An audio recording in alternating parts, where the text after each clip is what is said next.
Hey folks, Matt Wilson, product manager for Defend, the Threat Insights group here, and we're going to talk about the 13.0 release kickoff. Let me go ahead and share my screen here.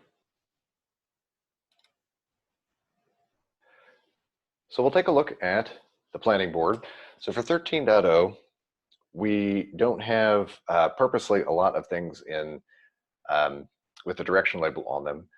So if you've been following along with our release kickoff video for Threat Insights, well, first of all, you may have previously seen it as the Vulnerability Management Group. So the name was recently changed to reflect that Threat Insights now has Vulnerability Management, as well as the future UEBA and responsible disclosure inside of it.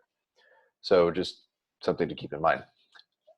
If you've watched the last few of these videos, I've been talking a lot about standalone vulnerabilities, the MVC for that. Well, we are working right now to wrap that up with the 12.10 release, and very much expect that that's going to make it out with this iteration. So very excited about that. It has been a very long and hard press by the team. They've done an astounding amount of work, and really a very short amount of time for what they've done. So we're going to take a step back and do some things that are a little bit of leftover, a little bit of cleanup items that we wanted to try to get into 12.10, but to make sure we got the MVC out the door, we're going to roll them over to 13.0. All that said, one of the things we're going to continue forward with is exporting the security reports from dashboards. So 12.10, we also were working on project level security dashboards, being able to make a simple CSV export of what the vulnerability list that you see on the screen. We're going to continue that forward and add instance level exportable security reports. Now we're going to get to the group eventually. We're not going to do that here just because this one is a little bit smaller item engineering wise, and it made sense to try to give something from a higher level since we've got that lowest level of the project as well. So that's what we're going to focus on. If you remember the project level exportable security reports, this is basically the same thing. It just has a little bit more detail in it. It's at a higher level.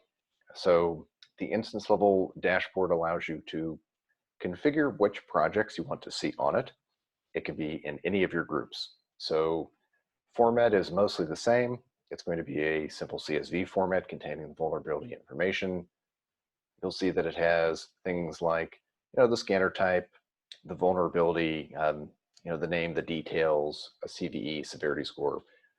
What's different is here you'll also get the project name as well as the group name, so that you know exactly where this particular item came from in the exported report.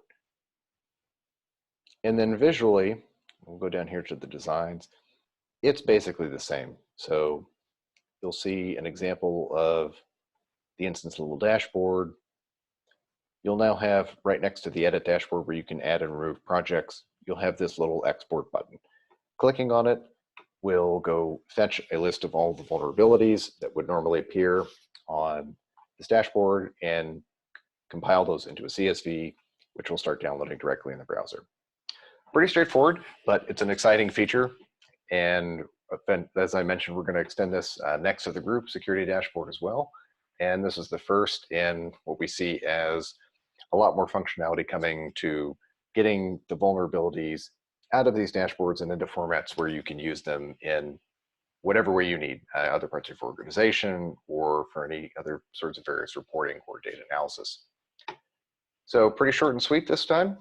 That's pretty much it. So for the direction items, like I said, a lot of other kind of technical and cleanup work from the standalone vulnerabilities MVC, but we're going to keep pressing forward, and we're really excited to see everybody in 13.0. Thanks.